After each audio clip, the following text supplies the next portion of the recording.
Well, Parliament is down to business today. Labor is focusing on HECS and making children more safe in childcare.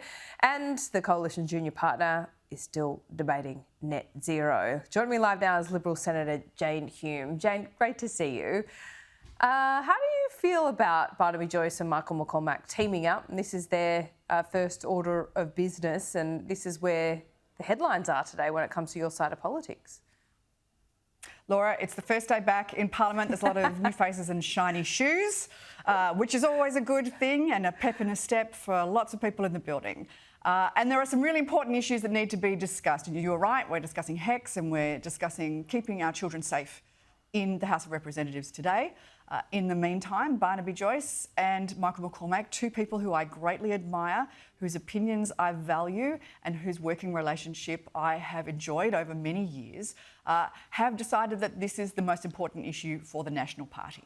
Now, Sussan Ley, as Leader of the Opposition, has already set up a working group into energy and into the energy transition that is focused specifically on making sure that we have a reliable and a stable grid that will provide affordable power for households and businesses, but at the same time works out how we can make that transition to a cleaner energy future, reduce our emissions in a transparent and sensible and measured way, and make sure that we meet our international obligations. Over and over again now, the electorate has told us that they want to see a net zero energy future. They want to see emissions come down. That's what successive elections have told us. Now, my personal opinion is that this is profoundly important for not just the electorate, but also for our country. We want to make sure, though, that that transition to a lower emissions future is seen through the lens of an economic problem, because that is exactly what it is. We want to make sure that we have abundant energy in this country, but we also want to make sure that we bring down emissions and that we make sure that we have a better future and a better planet for our children and their children. Net zero doesn't seem to be the issue per se then. That's kind of the umbrella that all this policy fits under, which we've been debating for the best part of 20 years, if not longer. It seems like, look, I would say the Labor Party do not have the answers here. They do not have the answers on price and stability. They might have the answers on, bringing down emissions, but it doesn't matter if you don't have all three parts of that puzzle. But the coalition, some parts of the coalition, definitely in the Nats, and I would say in the Liberal Party as well, are still arguing whether you do even need that third piece of the puzzle. What does that say about, the messaging? And you've got a long time before the next election, but can you win inner city seats, outer city seats, suburban seats with that kind of message? Well, that's exactly what the electorate have told us, which is why it's so important to look at the net zero transition through an economic lens rather than a political one. We need to be able to put take the politics out of this issue and say, how do we get to a net zero energy future, reduce emissions, but at the same time maintain our prosperity, take advantage of some of the growth that can come with that, and also, build the pie, increase the pie rather than shrink the pie. We don't want to shoot ourselves in the foot with one of our greatest assets, which is energy abundance. We have a resource abundance in this country that we should be using for our own prosperity. We can do both. It's about how we get there and the timeline of that. That is worth a debate. That is worth a discussion. But it doesn't need to be binary. Net zero or no net zero, emissions or no emissions, reduce emissions or don't reduce emissions. It's not a binary conversation. It's about the journey, how we get there efficiently, effectively, so that we all become more prosperous. I agree with you, Jane. And the idea that we can have wall-to-wall solar panels right across this country and wind farms both on and offshore, it doesn't work. It doesn't work now. It doesn't work. In 20 or 30 years from now, you're going to need that firming, cheaper power. And batteries just really aren't up to scratch and don't ever look like they're going to get there. There are ways. Yeah, Laura, there are ways. I was just last week, I was visiting an organisation in Victoria that is creating renewable gas. It's using landfill, old quarries.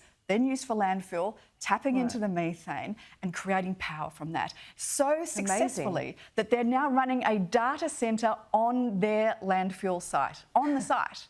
And they're mining Bitcoin there. They're making money from mining Bitcoin on the site of landfill because they can create that renewable energy source. They can pump methane directly back into the gas grid. There's so much ingenuity out there. There's great innovation and huge opportunities. It's about how we harness it so that we all move in the right direction. Take the politics out.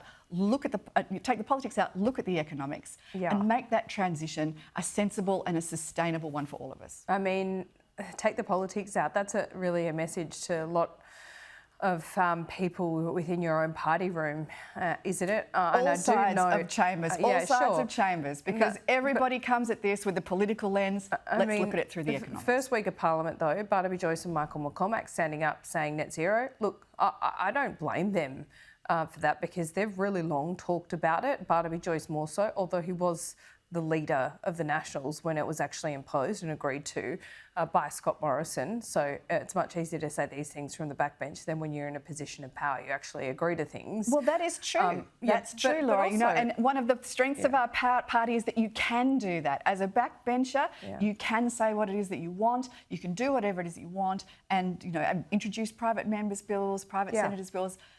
That's all good, and you don't get chucked out of your party. In the Labor Party, if you dissent any way, shape or form, you're out. So I would much rather have that obligation to have alternative views within a party room than to simply have a homogenous view that's imposed upon a party. Alex Antic standing up talking about transgender issues in the first parliamentary sitting week back of this term. Does that say something about your values as a Liberal Party, or is that an outlier? There are many people within the Liberal Party, within the National Party, and indeed right around the Parliament that hold very personal views, something that is very personal to them that they would like to prosecute. And this is the chamber in which to do it. They do represent a proportion, small as it may be, of the Australian population.